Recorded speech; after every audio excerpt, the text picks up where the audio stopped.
সরকারের পক্ষ থেকে যদি কোনো বিভিন্ন গোয়েন্দারা যদি এটা না করে তাহলে খুব ভালো হবে। কথা শুনে একটা বিভ্রান্তি হতে পারে, এটা কি চলছে, পেয়েছেন এরকম কিছু? নাই। হ্যাঁ, তার মানে এই যে এখন নাই, এই কথাটাই কিন্তু হচ্ছে এখনকার স্ট্যান্ডার্ড, তাই তো? এবং আপনারা যে বললেন যে এখন এই ধরনের নিয়ন্ত্রণ নাই, আজকের সেমিনারে আমার বক্তব্যের শুরুতে আপনাদের এই সম্মিলিত মন্তব্যটা সরকারের কাছে পৌঁছে দেওয়ার দায়িত্ব নিতে পারি আমি? আচ্ছা, আপনাদের সকলের এই সম্মিলিত যে প্রশংসা, এটা আমার মহাসচিব আছেন এখানে, সরকার এবং দলের দ্বিতীয় গুরুত্বপূর্ণ ব্যক্তি, এবং মাননীয় প্রধানমন্ত্রীর কাছে আপনাদের এই প্রশংসা, আপনাদের এই সার্টিফিকেট আমি আনুষ্ঠানিকভাবে পৌঁছে দেওয়ার দায়িত্ব নিলাম। আপনারা যে আলোচনা করছেন, এই আলোচনাটা এতই গুরুত্বপূর্ণ, যেটা আমাদের সোহেল ভাইও বলছেন, যে আসলে কি একটা টেকসই গণতন্ত্র প্রতিষ্ঠা হওয়ার পরেই কি একটা গণমাধ্যম আমরা পাবো, স্বাধীন দায়িত্বশীল গণমাধ্যম, নাকি আসলে একটা স্বাধীন দায়িত্বশীল গণমাধ্যম প্রতিষ্ঠার প্রক্রিয়ার মধ্য দিয়েই একটি গণতান্ত্রিক ব্যবস্থা টেকসই হতে পারে? এটা খুব পরিষ্কার যদি আমাদের ধারণার মধ্যে, চিন্তার মধ্যে থাকে, তাহলে আমার মনে হয় যে আমাদের সমস্ত চাওয়া পাওয়া, প্রত্যাশা এবং বিতর্কগুলিকে আমরা অনেক বেশি প্রোডাক্টিভ করতে পারবো। আমরা যে জগৎ নিয়ে কথা বলছি, সেই জগতের যদি আমরা সংবাদপত্র শিল্প জগৎ হিসাবে আখ্যায়িত করি বা এইভাবে যদি দেখতে চাই, তাহলে শিল্পের নিয়ম অনুযায়ী এখানে একটা মুনাফার প্রশ্ন থাকবে অবধারিতভাবে। কারণ যিনি উদ্যোক্তা, তিনি যদি মুনাফা নিশ্চিত করতে না পারেন, তিনি তার এই শিল্প জগৎ প্রতিষ্ঠানকে কিভাবে টিকিয়ে রাখবেন? তা যদি টিকিয়ে রাখতে উনি নাই পারেন, তাহলে এই প্রতিষ্ঠানে কর্মরত সকল ব্যক্তি, সাংবাদিক, অন্যান্য সকলকে কিভাবে উনি লালন পালন করবেন? আবার তাকে যদি এই কাজ মুনাফা নিশ্চিত করে উনি যদি করেন এবং উনি যদি অন্য কোনো দায়বদ্ধতার মধ্যে না থাকেন, তিনি যদি সকলটা দায়িত্ব পালন করলেন কিন্তু তার ট্যাক্স কাঠামো অথবা তার দায় দায়িত্ব ইত্যাদি সম্পর্কে কোনো কথা থাকলো না, তিনি থাকলেন সবকিছু জবাবদিহিতার ঊর্ধ্বে, তখন একটা ভিন্ন পরিবেশ দেখা দিবে। কারণ সংবাদপত্র শিল্প জগতের মালিক পক্ষ এবং তিনি তার এই প্রভাব প্রতিপত্তি এবং তার পত্রিকার যে কাটতি, তাকে কাজে লাগিয়ে বিজ্ঞাপন দাতাদের কাছ থেকে যে অর্থটা উপার্জন করেন, এই তো উৎস বলতে তো এই জগৎ থেকে থাকবে এখান থেকেই। তাহলে বিনিয়োগ এবং মুনাফার সম্পর্কে কিন্তু এইখানে, এবং এই আর্থিক জগৎটাকে যদি আমি একটি প্রাতিষ্ঠানিক কাঠামোর মধ্যে না দাঁড় করতে পারি, তাহলে এই জগৎ তো টেকসই হবে না। এবং যখন এই জগৎ টেকসই হবে না, তখনই কিন্তু এই জগতের আপনাদের মতো মেধাবী যে জনবল, বিশেষ করে সাংবাদিকতার মতো এরকম একটা পেশা, যা অন্য পেশার সঙ্গে সরাসরি তুলনা করা যাবে না, বা যান্ত্রিকভাবে আমরা কিন্তু অন্য পেশার মতো দেখলে ভুল হবে আমাদের। একজন সরকারি কর্মকর্তা অথবা একজন কর্পোরেট এক্সিকিউটিভ অথবা একজন উদ্যোক্তা, ব্যবসায়ী, তার সঙ্গে কিন্তু সাংবাদিকতার পেশাটাকে যদি গুলিয়ে ফেলি তাহলে ভুল হবে। এটাকে অবশ্যই একটা ভিন্নভাবে দেখতে হবে। যেমন আমাদের সংবিধানে লেখা নাই যেটা চতুর্থ স্তম্ভ, কিন্তু সারা পৃথিবীর সভ্যতা জানে যেটা একটা চতুর্থ স্তম্ভ। এই স্তম্ভটা না থাকলে রাষ্ট্র সমাজ থাকে না। সাংবাদিকতার মতো পেশাকে কিন্তু এই ধরনের একটা অঘোষিত সম্মান, মর্যাদার দৃষ্টিভঙ্গি থেকে, লেন্স থেকে আমাদেরকে দেখা উচিত বলে আমি মনে করি। একজন রাজনৈতিক কর্মী এবং সামান্য একটু দায়িত্ব পালন করছি, সেই জায়গা থেকে আমি আমার একজন অনুসন্ধানী ছাত্রের জায়গা থেকে আমি মনে করি যে এটা আমাদের কাছে খুব পরিষ্কার হওয়া দরকার, যেটাকে দেখার ক্ষেত্রে আমাদের একটা ভিন্ন দৃষ্টিভঙ্গি থাকা দরকার। ফলে মালিক পক্ষ, বিজ্ঞাপন দাতা, যে সমস্ত পণ্যের উৎপাদকরা থাকেন, তারা এই দুইয়ের অবস্থান, এবং অপরদিকে রাষ্ট্র, সমাজ এবং জনগণের সকল সেবা দেওয়ার দায়িত্ব অথবা তাদেরকে শোষণ করার দায়িত্ব জোর করে হোক অথবা জনগণের সম্মতি নিয়েই হোক, তা থাকছে কিন্তু সরকারের হাতে। ফলে সরকার একটা বড় অংশীদার এখানে। ফলে সরকার অংশীদার, মালিক পক্ষ অংশীদার এবং বিজ্ঞাপন দাতারা অংশীদার। সরকার তার অস্তিত্ব নির্ভর করছে জনমতের উপরে, লাগাতার ভাবে সে জনমত পাচ্ছে কিনা এবং ধরে রাখতে পারছে কিনা, তার অ্যাপ্রুভাল রেটকে সে ঠিক রাখতে পারছে কিনা। That is his performance or her performance, এবং কমপ্লিটলি এটা নির্ভর করে যে সে ডেলিভারি দিতে পারছে কিনা। না পারলে তার যা পরিণতি সেটাও আমরা জানি, পারলে তার সুফল কি তাও আমরা জানি। এবং মালিক পক্ষ মুনাফা পেলে পরে সেই জায়গাতে থাকবে, তা নাহলে সে থাকবে না।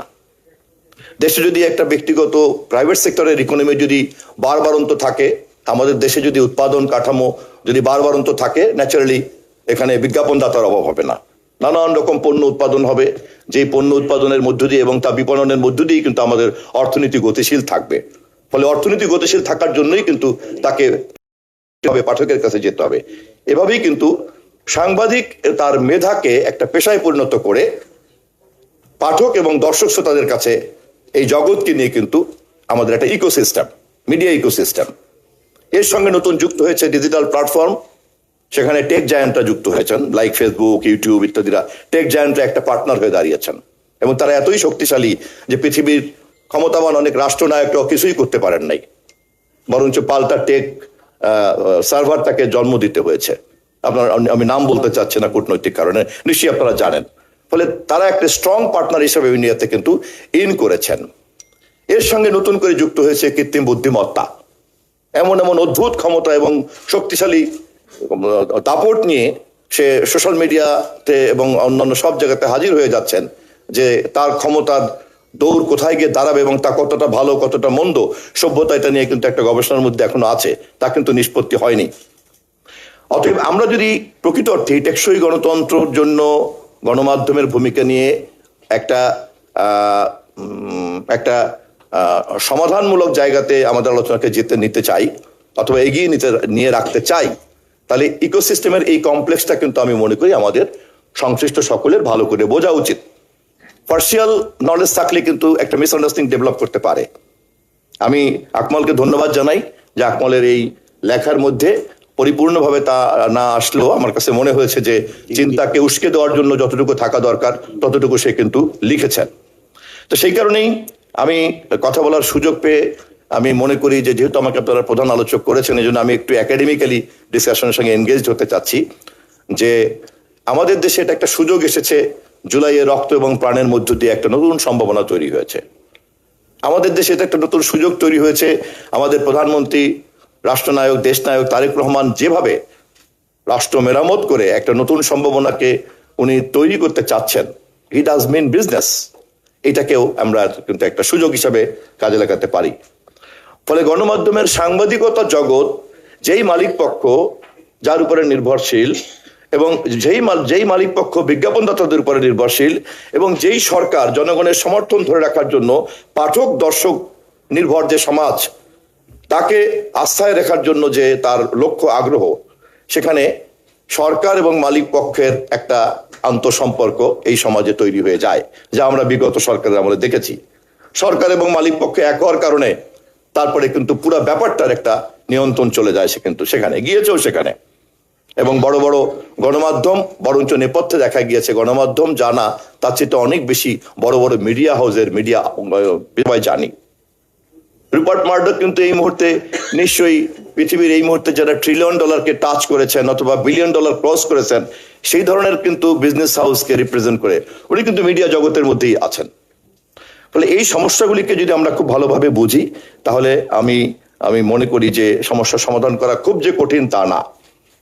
সাংবাদিক বন্ধুদের এই সমাধান করার জন্য যেই জনমত তৈরি করা দরকার, সেই জনমতের জন্য যদি আপনারা সরকারের এই সদিচ্ছা, দেশের ঐতিহাসিক প্রেক্ষাপটে আমাদের জন্য যে সুযোগ এবং এটাকে কাজে লাগিয়ে আমরা যদি কাল্পনিকভাবে এভাবে চিন্তা করি যে হ্যাঁ, মালিক পক্ষকে আমরা এই শিল্প জগতে উৎসাহ বোধ করবেন, বিনিয়োগ করবেন, এরকম একটা পরিবেশ সরকার তৈরি করতে পারছে, তাহলে মালিক পক্ষ কিন্তু তার বিনিয়োগ বজায় রাখবেন।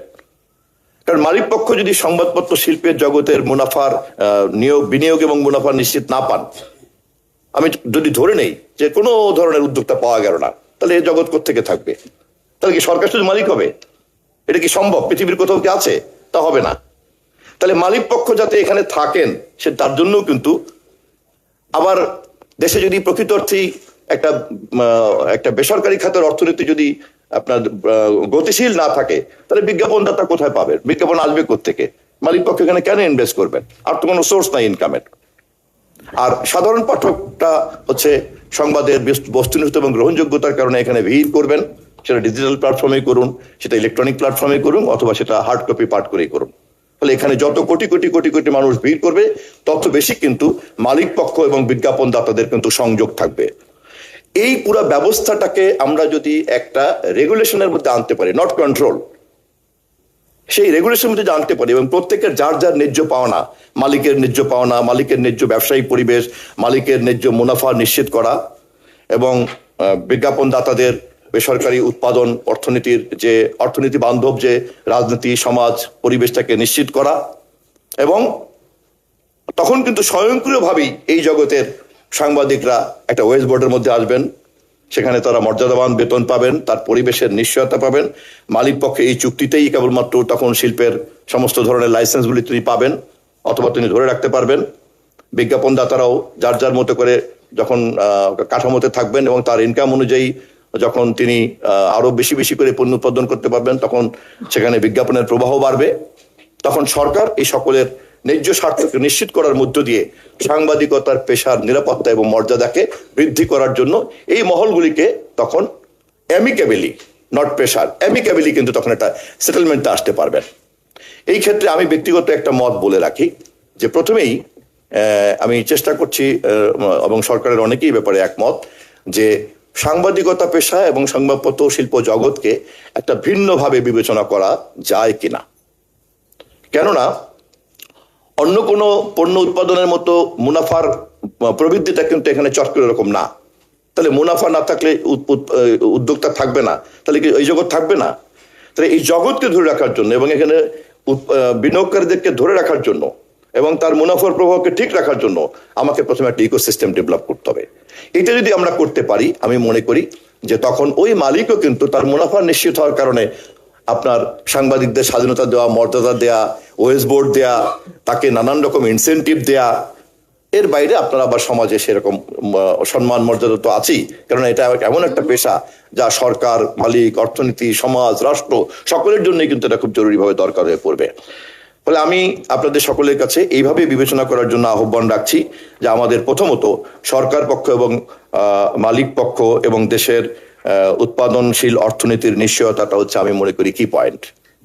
এবং এই কাজে যাতে সরকার এগিয়ে যেতে পারে, সেই ক্ষেত্রে আপনারা যারা এখন সাংবাদিকতা জগতে আছেন, এই সংকটকালীন সময়েও আপনারা যারা ভালোভাবে একটা সুন্দর জিনিসকে প্রত্যাশা করছেন, আপনারা যদি সরকারকে সহযোগিতা যেভাবে করছেন এই মুহূর্ত পর্যন্ত, যেমন বললেন যে এখন পর্যন্ত সরকার অনেক বন্ধুসুলভ দায়িত্ব পালন করছে, এই উৎসাহগুলো যদি আপনারা দিতে থাকেন, যা ইতিমধ্যে সম্পাদক পরিষদ মাননীয় প্রধানমন্ত্রীকে দিয়েছেন, মালিক পক্ষ গিয়ে দিয়ে এসেছেন, আপনারা আজকে দিলেন, তাহলে সরকারও কিন্তু তখন উৎসাহিত হবে যে হ্যাঁ আসলেই একটা এই মিডিয়া ইকোসিস্টেমকে একটা প্রাতিষ্ঠানিক রূপ দিতে হবে। এবং আমরা যখন এটাকে নিশ্চিত করতে পারবো, এর স্বয়ংক্রিয় ফলাফলটা কিন্তু পাবেন আপনারা সাংবাদিকরা। কারণ আপনারা এখানে কেউ বিত্তবান হতে আসেন নাই, আপনারা একটা মহান পেশায় কমিটমেন্ট নিয়ে আসছেন। ফলে আপনাদের এই পেশাকে, আপনাদের মর্যাদাকে, আপনাদের মেধাকে, আপনাদের দক্ষতাকে, যোগ্যতাকে নিশ্চিত করেই আপনাদের অর্থনৈতিক জীবনের সঙ্গে সঙ্গতিপরায়ণ বেতন কাঠামো নিশ্চিত করার দায়িত্ব মূলত সরকারের। সরকার সেই দায়িত্ব পালন করতে চায়, কিন্তু সরকার এই দায়িত্ব পালন করতে চাইলেই সরকার তো আর তহবিল থেকে টাকা দেবে না, জনগণের ট্যাক্সে টাকা দেবে না। তাহলে কিন্তু এই স্টেক হোল্ডারদের সকলের জন্য একটা সম্মানজনক সমাধানের কাঠামো তৈরি করতে হবে। আমার এই কল্পিত এই ব্যবস্থাটা মনে করেন যে নাই, তাহলে কি দাঁড়াবে? আমরা সবাই দেখতে পাচ্ছি কি দাঁড়াবে। যখনই এটা থাকে না, তখনই কিন্তু ন্যাচারালি মালিক পক্ষ গণমাধ্যমকে তার অন্যান্য সমস্ত বৈধ বা অবৈধ ব্যবসার বার্গেনিং এর হাতিয়ার হিসেবে ব্যবহার করতে চাইবেন, কেউ কেউ করতেই পারেন, কারণ কোনো তো রেগুলেশন নাই। তার ট্যাক্স ফাঁকি দেওয়ার কাজেও কিন্তু তখন মিডিয়া লাগে এবং তার অন্যান্য সমস্ত অবৈধতা গোপন রাখার জন্য কিন্তু তখন মিডিয়া লাগে। সরকারকে ভয় দেখানো, আবার সরকারেরও যদি জনগণের গ্রহণযোগ্যতা না থাকে, ভোট ছাড়া থাকতে হয়, তাহলে তাকেও আবার এই ধরনের অসৎ মালিকদের সঙ্গে আতাত করতে হবে। এবং এভাবেই কিন্তু একটা সিন্ডিকেট তৈরি হয়ে যাচ্ছে গণমাধ্যমের ক্ষেত্রে। ফলে আপনারা যারা সাংবাদিক, সংবাদপত্র জগতের সবচেয়ে বড় অংশীদার, কিন্তু আপনারা কিন্তু এই জগৎ টিকিয়ে রাখার উৎসের দায়িত্বে আপনারা নাই। এই কথাটা শুনতে একটু খারাপ শোনাতে পারে, বাস্তবে এখানে কিন্তু সরকার, মালিক পক্ষ আর বিজ্ঞাপন দাতা। ফলে এই জায়গাটাতে যদি আমরা স্ট্রাকচার ঠিক করে ফেলতে পারি, তখন এর সবচেয়ে চূড়ান্ত ফলাফলটা পাবেন। আপনারা যেটা আকাঙ্ক্ষা করেন সেটাই কিন্তু আপনারা পাবেন। আমি আপনাদেরকে শুধু এইটুকু বলতে চাই যে এই মুহূর্ত পর্যন্ত আমি সরকারের পক্ষ থেকে, মাননীয় প্রধানমন্ত্রীর পক্ষ থেকে আস্থা নিয়ে বলতে চাই যে আমরা খুব দ্রুত এরকম একটি টেকসই এবং গতিশীল, দায়িত্বশীল, সর্বোচ্চ স্বাধীনতা ভোগকারী গণমাধ্যম প্রতিষ্ঠা করতে দৃঢ় প্রতিজ্ঞ। কিন্তু এই কাজ আমার একার না, আমি পারবো না। এই যে আমি এতক্ষণ যে জগতে কিন্তু এতগুলি কম্পোনেন্টকে অ্যাসেম্বল করতে হয়, and everyone is powerful, everyone is productive, and everyone is inevitable. ফলে এই কাজটা সরকারকে একটা ম্যানেজারিয়াল রোল থেকে করতে হবে, ম্যানেজমেন্টের জায়গা থেকে করতে হবে। It's not only the authority, হ্যাঁ বলে দিবে এটা করো এটা করো এটা করো না, নট দ্যাট। এবং আমি খুবই আন্তরিকভাবে এই সুযোগে ধন্যবাদ জানাচ্ছি দেশের সংবাদপত্র মালিক পক্ষকে, গণমাধ্যমের বিভিন্ন টেলিভিশন মালিক পক্ষকে, তারা সরকারকে সহযোগিতা করছেন।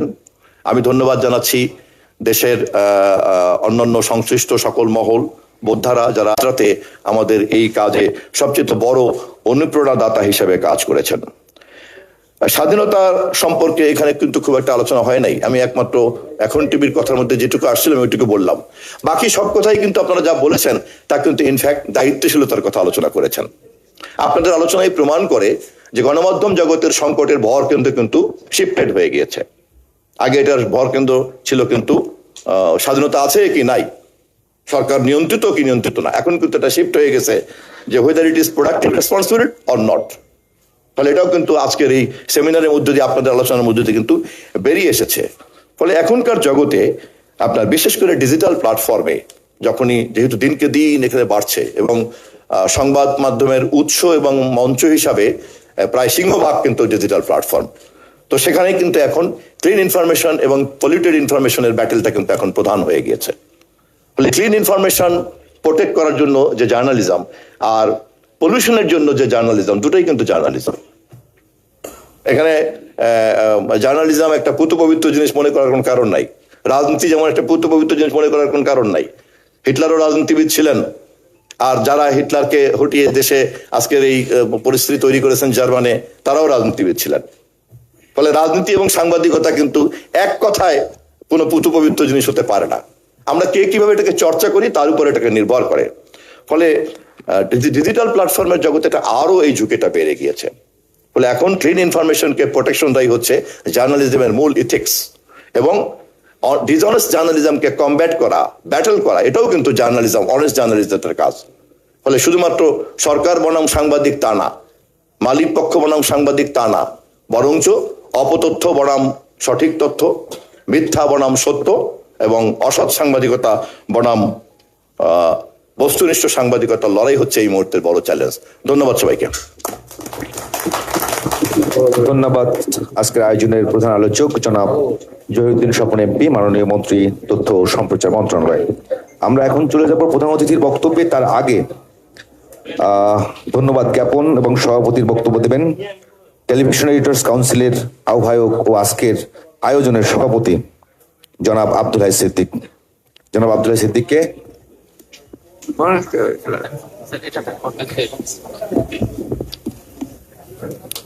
বিসমিল্লাহির রহমানির রহিম। আজকের সেমিনারের মাননীয় প্রধান অতিথি, বাংলাদেশের সর্ববৃহৎ জনপ্রিয় রাজনৈতিক দল বিএনপির সুযোগ্য মহাসচিব, রাজনৈতিক অঙ্গনের অত্যন্ত স্বচ্ছ মানুষ, আমাদের প্রিয়ভাজন গণমানুষের নেতা জনাব মির্জা ফখরুল ইসলাম আলমগীর, আজকের অনুষ্ঠানের বিশেষ অতিথি এবং প্রধান বক্তা, সাংবাদিকদের প্রিয়জন মাননীয় তথ্যমন্ত্রী জনাব জহিরুদ্দিন স্বপন, অনুষ্ঠানে উপস্থিত আমাদের বিভিন্ন গণমাধ্যমের দায়িত্বশীল ব্যক্তিবর্গ, সুধীমণ্ডলী, আসসালামু আলাইকুম।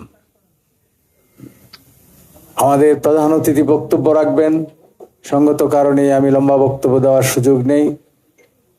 আমাদের যে বিষয় টেকসই গণতন্ত্রে গণমাধ্যমের ভূমিকা, একটি আরেকটি কার্যত যমজ ভাই।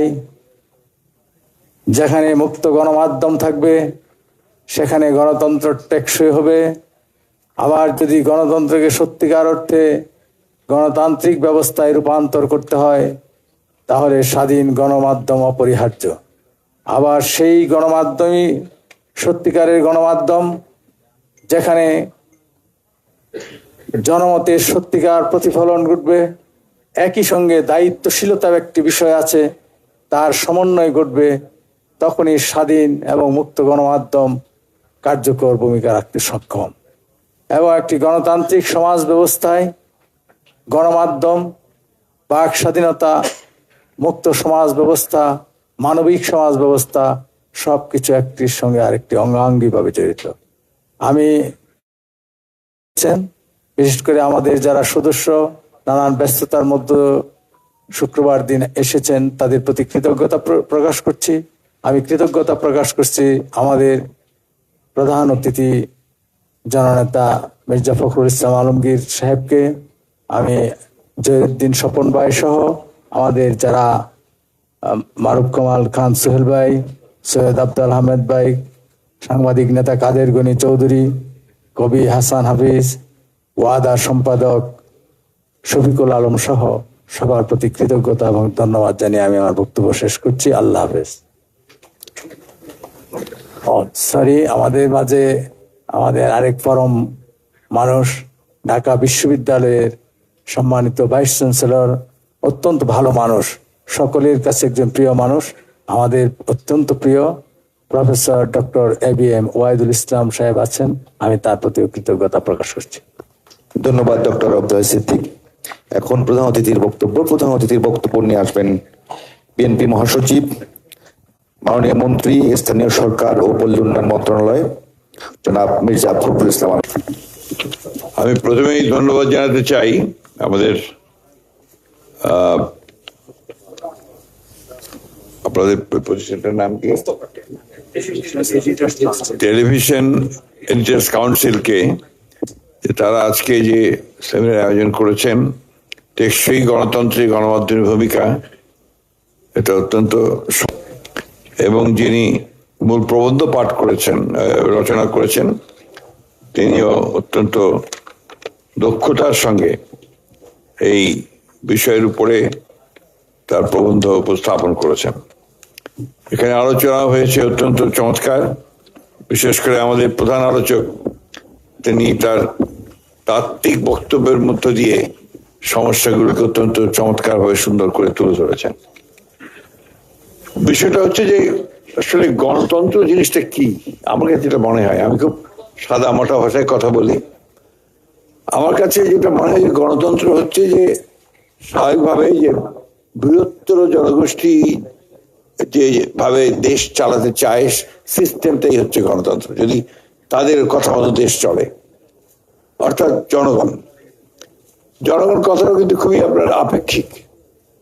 আমরা তো সবাই জনগণের প্রতিনিধি, আমরা যখন নির্বাচন করি জনগণের প্রতিনিধি হয়ে আসি। আওয়ামী লীগও জনগণের প্রতিনিধি এসেছিল, আপনার হিটলারও জনগণের প্রতিনিধি হিটলার হয়ে গিয়েছিল, তাই না? বিষয়গুলো খুব আপেক্ষিক।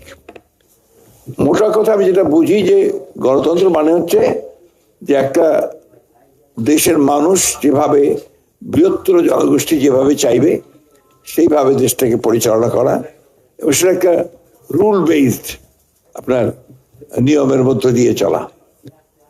এটা আপনার মূলত নির্ভর করে যে আপনার কিভাবে আপনি এটাকে চর্চা করছেন। প্রতিফলন না থাকে তাহলে গণতান্ত্রিক হওয়া যায় না, গণতন্ত্র রাষ্ট্র গঠন করা 300, 400, 500 বছর লেগেছে। আমরা তো একটুতেই অস্থির। আমরা আপনার ঠিক উল্টোটা হয়েছে।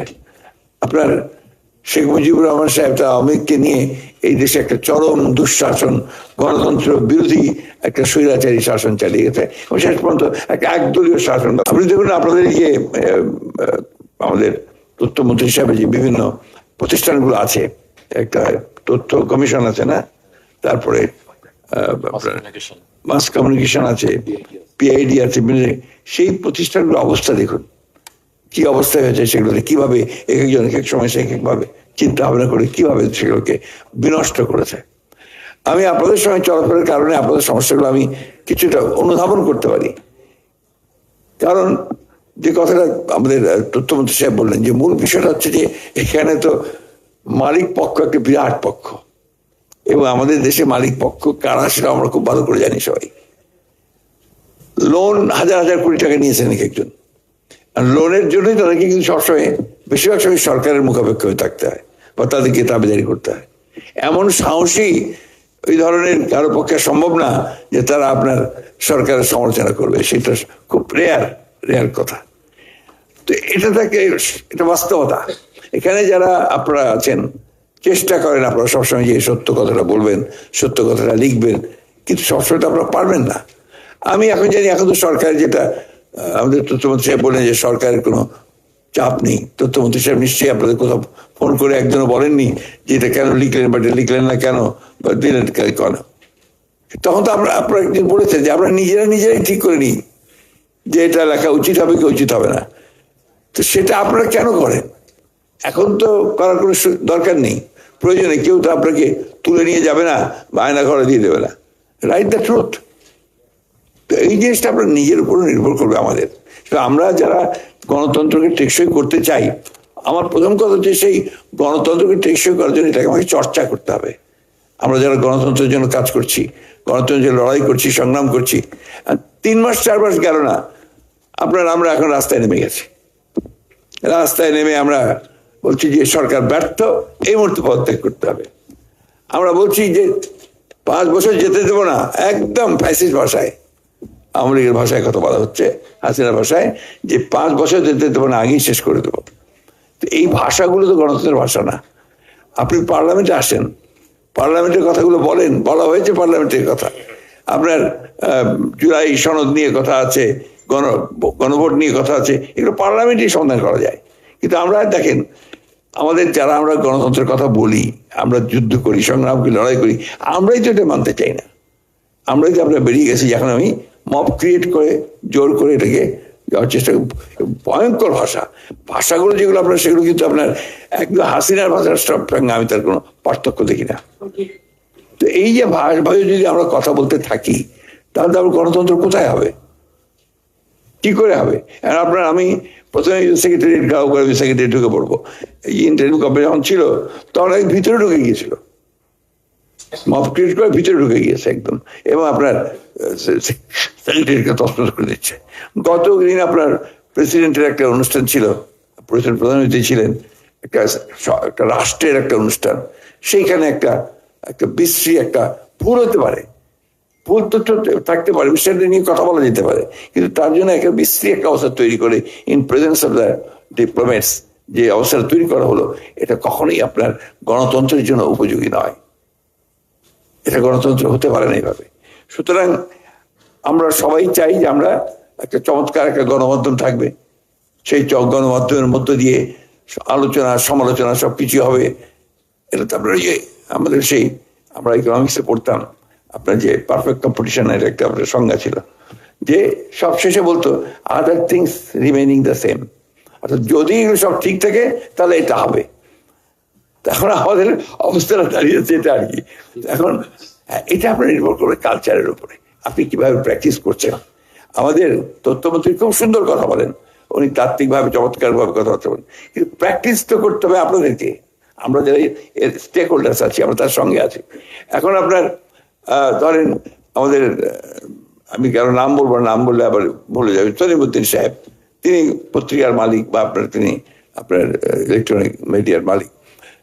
তিনি চাইলেন যে এটাকে এইভাবে রাখো, ওই আপনার রিপোর্টারের বা ওই সাংবাদিকের তো সেই ক্ষমতা নেই যে সে বাইরে যাবে, গেলে তার চাকরিতে চলে যাবে। এবং এটা অহরহ করছে, বিনা কারণে সম্পাদকদেরকে বের করে দিচ্ছে উইদাউট এনি নোটিস। হচ্ছে আপনাদের এগুলো নিয়ে কিন্তু আপনারা কথা বলেন না।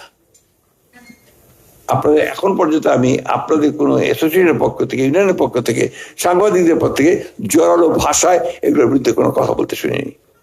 কিছু মনে করবেন না, বাস্তবতা বলছি আমি, দিস দ্য রিয়ালিটি। আপনাদের মধ্যেই তো সমস্যাটা, এই সমস্যাটা একটু আপনারা দয়া করে এখন আপনাদের নিজেদের স্বার্থে এখন গণমাধ্যম তখনই আপনার ভালো ভূমিকা পালন করতে পারবে যদি আপনারা যারা এর মধ্যে কাজ করছে তারা এক হয়ে যান, তা নাহলে এটা হবে না। ওয়েজ বোর্ড নাই, কথা নেই, বার্তা নেই, বিদায় করে দিচ্ছে, সেটাই করে দিচ্ছে, কোনো মিনিমাম কোনো স্যালারি নাই। তো এটা নিয়ে তো কোনো আন্দোলনও নেই, আপনাদের কথাও নেই। সবাই আমরা আপনার করে যাই, আমরা আপনার ওই সমস্যার কাছে চলে যাই। আমি সেজন্য বলছি যে আপনার কালচার করতে হবে। আমার মনে হয় যে এটাকে আমাদের চর্চাটা করা দরকার, কারণ আর সরকার তো আপনার অলৌকিক জাদুর সেই আপনার চেরাগিনী হাতে, যে ঘষা দিল আর মুহূর্তে সব ঠিক হয়ে গেল। সরকারকেও তো চেষ্টা করতে হবে। হ্যাঁ, সরকারকে অবশ্যই আপনারা সবসময় রাখবেন, চোখে চোখে রাখবেন, সরকারকে ভুল করছে সেটা তুলে ধরবেন, কিন্তু তাকে সময়ও দিতে হবে। তো এখন পর্যন্ত আমি সেদিন দেখলাম একটা টকশো হচ্ছে আপনার কোনো একটা ইলেকট্রনিক চ্যানেলে, সেই টকশোতে বলা হচ্ছে সরকারের ব্যর্থতার 4 মাস, টকশোর হেডলাইন। না, এটাতে বোঝা যায় যে আপনার মিডিয়া কিভাবে একদিকে নিয়ে যেতে চায়, ওই মিডিয়া, পার্টিকুলার দ্যাট মিডিয়া। এটা তো ঠিক না, কিন্তু কেউ বলেন না সরকারের 4 মাসের অর্জন কি, সাফল্য কোথায়, এই কথাটা নিয়ে কিন্তু কেউ আলোচনা করলেন না। আর এই টক শো গুলোতে আলোচনা শুনলে মনে হবে যে এই আপনার মানে সরকার চরম ব্যর্থ, সব সরকারি ধ্বংস হয়ে গেছে, আপনার এখানে কিছু নাই। এই যে মানসিকতা গুলো আলোচনা, আর যে এখন দেখবেন আপনাদের চাইতে ভয়ঙ্কর হয়ে এসছে কিন্তু আপনার সোশ্যাল মিডিয়া। এটা আরো ভয়ঙ্কর, এক মুহূর্তে সব ডিস্ট্রয় করে দিতে পারে। একটা মানুষের সারা জীবনের অর্জন একটা ছোট্ট একটা রিল তৈরি করে বা শেষ করে দিল। এই আপনার প্রবণতা চলে এসছে, এই যে একটা ভয়াবহ একটা অবস্থা চলে এসছে, এটা একদিনে একজনের পক্ষে আপনার সব ঠিক করা সম্ভব না। সারা পৃথিবীতেই, আমি আজকে সকালে আমার ওখানে কয়েকজন নেপালি ডক্টর এসেছিলেন, এরা আপনার আমার বাংলাদেশে এসছেন আই ক্যাম্প করার জন্য। এদের আপনার কতগুলো হাসপাতাল আছে, এনজিও আছে, তারা আপনার দেশেও করে, আমাদের দেশে আমরা যোগাযোগ করি, তারা এসছে। আমার ঠাকুরগাঁয়ে আপনার ওরা একটা আই ক্যাম্প করেছেন। তো তার মধ্যে কয়েকজন ভদ্রলোক আছেন যারা এখানে মেডিসিন পড়েছেন, এখানে পড়ে তারপরে চলে গেছে। তাই বলে আপনাদের দেশের অবস্থা কি? আমাদের তখন আমরা টালমাটাল, এই আজকে এক সরকার যায়, কালকে এক সরকার আসে। আর জেএনজির এই বিদ্রোহের পরে এখন আরো খারাপ অবস্থা। কি বলে, এখন তো সব মন্ত্রী হচ্ছে আপনার সব ইয়াং ম্যান, সমস্ত বয়সের লোকজন। তারা আজকে এক সিদ্ধান্ত নিচ্ছে, ওটাকে বদলে 3 দিন পরে আরেকটা সিদ্ধান্ত নিচ্ছে। ফলে আমরা খুব বিপদগ্রস্ত হয়ে আছি। জেনারেল আপনার নেপালের সাধারণ যারা রাজনীতির সঙ্গে জড়িত না তাদের বক্তব্য, এটা একটা ট্রানজিশন পিরিয়ড চলছে। আপনার এখানে না, শুধু সারা পৃথিবীতেই, বিশেষ করে আপনার আমাদের এই এশিয়ার দেশগুলোর মধ্যে। একেবারে যে কথাটা আমার মনে, যে আমাদের তথ্যমন্ত্রী সাহেব ওই জায়গাটাতে আসেননি, যে একমাত্র রেজিমেন্টেড সরকারগুলো ছাড়া, দেশ ছাড়া আর সব দেশে কিন্তু প্রায় একই অবস্থা আপনার মিডিয়ার। এখানে মিডিয়াকে তার নিজের পায়ের উপর দাঁড়াতে হবে, তার ইনস্টিটিউশনগুলোকে তার নিজেকে তৈরি করতে হবে, এবং সেটা আপনার মালিক এবং সাংবাদিকদের মধ্যে একটা সম্পর্কের মধ্য দিয়ে গড়ে উঠতে হবে। সরকারের সঙ্গে তো এসব থাকবে, কিন্তু একক কারো পক্ষে এইভাবে ব্যবহার করাটা সম্ভব না। আমি যে কথা বলতে চাই সেটা মূল কথা, যেটা যে আজকে এই পেপারটার মধ্যে দিয়ে আপনার অত্যন্ত গুরুত্বপূর্ণ বিষয় সামনে নিয়ে এসছেন। এটা অত্যন্ত সত্য কথা যে গণমাধ্যম যদি আপনার শক্ত থাকে তাহলে একটা গণতন্ত্র টেকসই হতে পারে, এভাবে থাকবে, এটাই তো স্বাভাবিক। কিন্তু বাকি জিনিসগুলোকে আমরা দেখতে হবে যে কোন কোন জায়গাগুলোতে আমাদের খাট, আমাদের আপনার ক্ষতিগুলো রয়েছে। এর মধ্যে সবচেয়ে বেশি আমি যেটা মনে করি যে যদি আমরা ইনস্টিটিউশনগুলোকে ডেভেলপ করতে না পারি তাহলে এটা হবে না।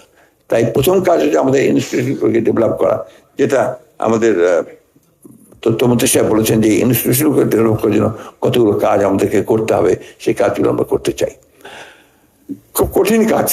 আপনার যুক্তরাজ্য 16 বছর বয়সের নিচে সোশ্যাল মিডিয়া ব্যান করে দিয়েছে, অস্ট্রেলিয়া ব্যান করে দিয়েছে, ফ্রান্স ব্যান করেছে। তাহলে দেখুন কি ফ্রান্স, তাহলে দেখুন কি ভয়াবহ রকমের আক্রমণ হচ্ছে এই সোশ্যাল মিডিয়ার মাধ্যমে, যে আপনার একেবারে বন্ধ করে দিতে হচ্ছে এরকম এত শক্তিশালী মাধ্যমকে। কিন্তু উপায় নেই, কারণ সব ধ্বংস হয়ে যাচ্ছে।